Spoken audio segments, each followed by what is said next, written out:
अयोध्येमधले राम मंदिरासाठी आपण देशात पहिलं काय वातावरण होतं, मला वाटतं आपण सगळेच ते आंदोलनात होतात.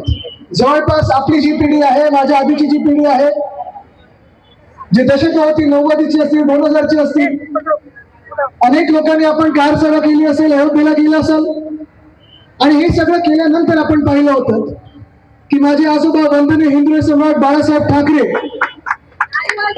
यांनी भाजपला दाखवलं हिंदुत्व काय आहे, देशाला हिंदुत्व म्हणजे काय आहे ते आपण दाखवलं. आणि आज देखील आपलं हिंदुत्व तेच आहे. हिंदुत्व आपलं स्वच्छ आहे, हिंदुत्व आपलं साफ आहे. हृदयात राम, हाताला काम आणि शेतमालाला दाम, हे आपलं हिंदुत्व आहे. पण दुर्दैवाने आपण ज्या पक्षासोबत होतो, ज्या भाजपासोबत होतो, त्यांनी हिंदुत्व हे स्वतःसाठी वापरलं. त्यांनी हिंदुत्व हे निवडणुकीसाठी वापरलं. त्यांनी हिंदुत्व हे राजकारणासाठी वापरलं. त्यांनी हिंदुत्व हे स्वार्थापोटी वापरलं. आणि आज आपण पाहत आहोत अयोध्येमध्ये भगवान श्रीरामाचं, रामलल्लाचं मंदिर झाल्यानंतर ज्या काही बातम्या आता आपल्या डोळ्यासमोर येत आहेत, हे भाजपचं हिंदुत्व तुम्हाला पटतंय का? ज्या भाजपाने प्रत्येक निवडणुकीत गेल्या 2 दशकामध्ये घरोघरी जाऊन हिंदुत्वाचा प्रचार केला, ज्या भाजपाने, ज्या त्यांच्या कार्यकर्त्यांनी घरोघरी येऊन सांगितलं की श्रीरामाच्या नावावर आम्हाला मतदान करा, प्रत्येक मंदिरात जाऊन सांगितलं असेल, प्रत्येक घरोघरी जाऊन सांगितलं असेल की तेच हिंदुत्वाचे पाईक आहेत, तेच हिंदुत्वाचे रक्षणकर्ते आहेत, त्यांना मतदान करा. आज आपण बघतोय की जे स्वतःला चौकीदार बोलत होते ते असली कोण आहेत?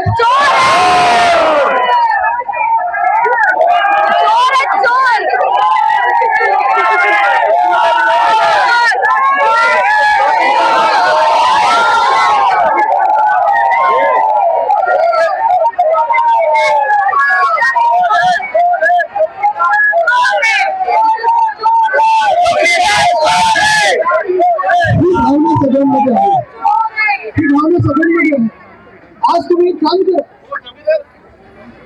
घरी गेल्यानंतर इथून जे कोणी तुमच्या ओळखीचे भाजपवाले असतील त्याला फोन करून विचारा की नेमकं झालं काय.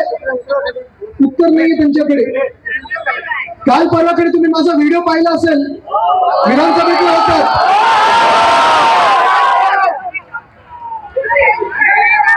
महाराष्ट्राचा आवाज उठवल्यानंतर, देशाचा आवाज उठवल्यानंतर, गोरगरीब जनतेचा आवाज उठवल्यानंतर जे भाजपवाले अंगावर येत होते त्यांना मी सांगितलं, जे राम मंदिर लुटतात ना त्यांना आमच्यावर अंगावर येण्याचं काही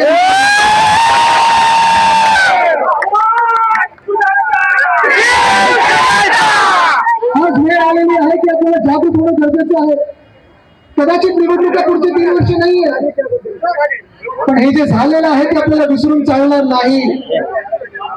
आज मुद्दाम इथे हनुमानाचं दर्शन घ्यायला आलो, त्याचे आशीर्वाद घ्यायला आलो, मारुतीचे आशीर्वाद घ्यायला आलेलो आहे, कारण ह्याच हनुमानाच्या छातीमध्ये भगवान श्रीराम आहे, लक्ष्मण आहे, सीतामाई आहे. हनुमानाच्या समोर आपण म्हणतो ना जय सियाराम, जय श्रीराम म्हणतो की नाही आपण?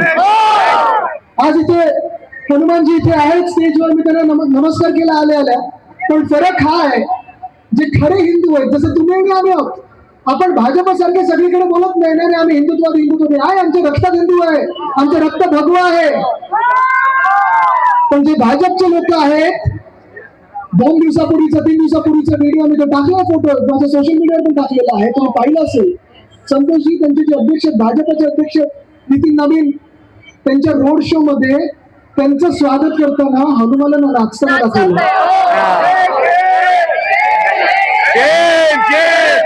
माझा ठाम विश्वास असलेला आहे की भाजप ना कुठच्या देवामध्ये मानतं, भाजपचे नेते कुठच्या धर्मामध्ये मानत नाहीत, कुठच्या देवामध्ये मानत नाहीत, नाहीतर देवांचा अपमान किंवा मंदिर लुटण्याचा कार्यक्रम जो त्यांनी देशभरात लावलेला आहे तो त्यांनी असं केला नसता.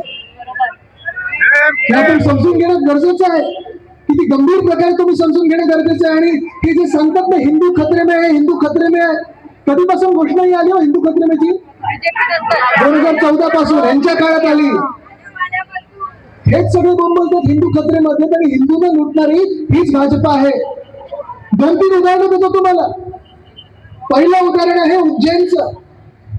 उज्जैन मध्ये महाकालची जी आजूबाजूची मंदिराची जी जागा आहे, तिकडचे जे मुख्यमंत्री आहेत ना, मध्य प्रदेशचे जे मुख्यमंत्री आहेत, त्याच मध्य प्रदेशचे मुख्यमंत्री पर्यटन मंत्री होते. त्यांना माहिती होतं उज्जैनच्या त्या मंदिराचा मास्टर प्लॅन काय बनतोय. थोड्या अँब्युलन्सला जागा होती तिथून जाताना.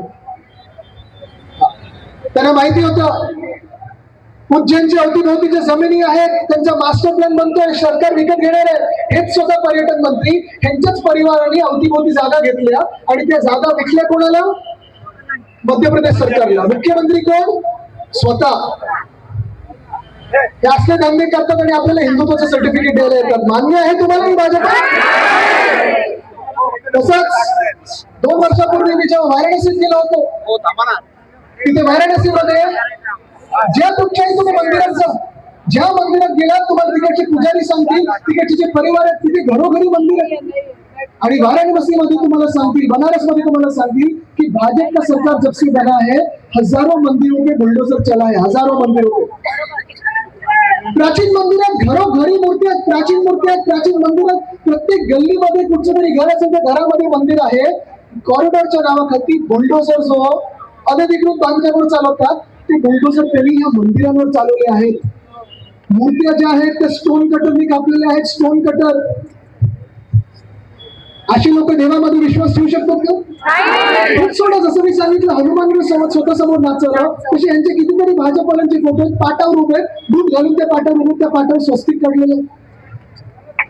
हे यांचं हिंदुत्व. आणि सगळ्यात भयानक म्हणजे जसं आज आपण ऐकतोय की तिकडच्या अयोध्येचं दानपेटीचं असेल, तसं बद्रीनाथ मधून देखील 200 kg सोनं हे गायब झालेलं आहे.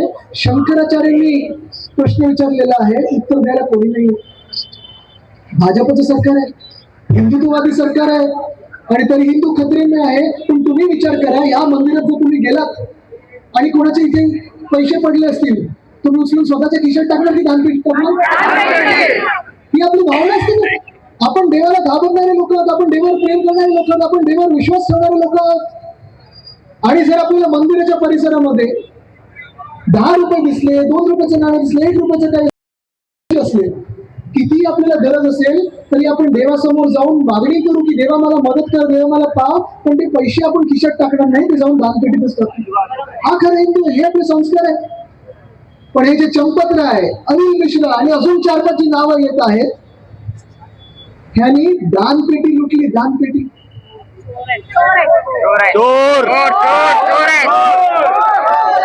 चंदा चोर आहेत हे लोक. तुम्ही विचार करा, एवढा भयानक प्रकारे आपण स्वप्नात पण करणार नाही. त्या सीसीटीव्हीवर स्वतःचं धोतर लावलं. खरं आहे, मी खोटं बोलत नाही, खरं आहे.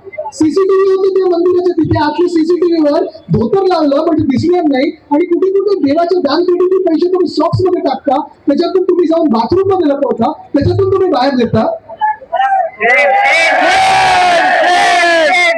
आणि बोट कोणावर दाखवतात? पुजाऱ्यांवर. बिचारे पुजारी पूर्ण आयुष्यभर पूजा पाठ करत असतात, 20 तास मंदिरात घालवतात. 1400 कोटी घेऊन करणार काय पुजारी, मला सांगा. हे पैसे गेलेत भाजपच्या हातात, हे पैसे गेलेत आपले जे खासदार सोडले ना,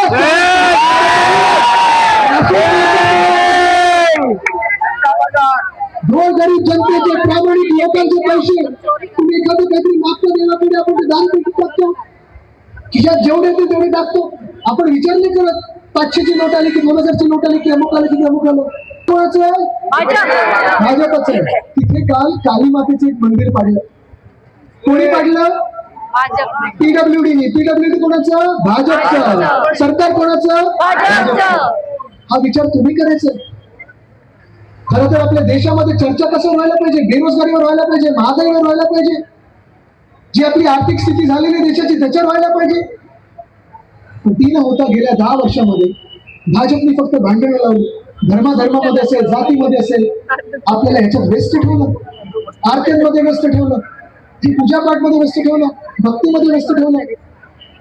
आणि एका बाजूला आपली भक्ती सुरू असताना भाजपने केली ती चंदा चोरी केली. त्याच पैशातून खासदार फोडतात, त्याच पैशातून आमदार फोडतात, त्याच पैशातून आमदार फोडून खासदार फोडून जे डिलिमिटेशन करणार आहेत. महामानव डॉक्टर बाबासाहेब आंबेडकरांनी जे आपल्याला संविधान दिलं, ते बदलणार आहेत, पण तुम्ही आता आवाज एकत्र करायचा, तुम्ही आवाज बुलंद करायचा. देशभरात जो आवाज एकत्र येतोय तो एकच आहे, चंदा चोर गदी चोर. हा धक्का खूप मोठा आहे. मला माहिती आहे आपण आतापर्यंत भाजपवर विश्वास ठेवायचो, आपल्याला वाटायचं हातात त्यांनी भाजपचा एक झेंडा घेतला म्हणजे हिंदुत्ववादी झाले. पण आजपासून आपल्याला ठरवायचं आहे, निवडणूक कधी आली तरी हे जर भाजपवाले तुम्हाला विचारायला ना तुमचं हिंदुत्व काय, त्यांना सांगायचं आमचं हिंदुत्व म्हणजे हृदयात राम आणि शेतमालाला. पण त्यांना परत विचारायचं ठीक आहे हे सगळं आमचं हिंदुत्व आम्ही तुम्हाला नंतर सांगू, तुम्ही सांगा तुमचं हिंदुत्व काय.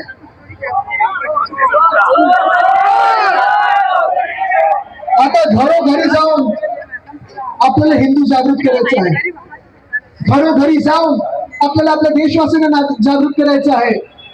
जी चोरी झाली ती खपवून घ्यायची, ही आता चोरी खपवून घ्यायची नाही, शांत बसायचं नाही. आणि भाजपला हे जे हिंदुत्वाच्या नावाखाली हिंदूच धर्म लुटणारे जे भाजपवाले त्यांना पळल्याशिवाय शांत. धन्यवाद. जय हिंद, जय महाराष्ट्र, वंदे मातरम, जय श्रीराम.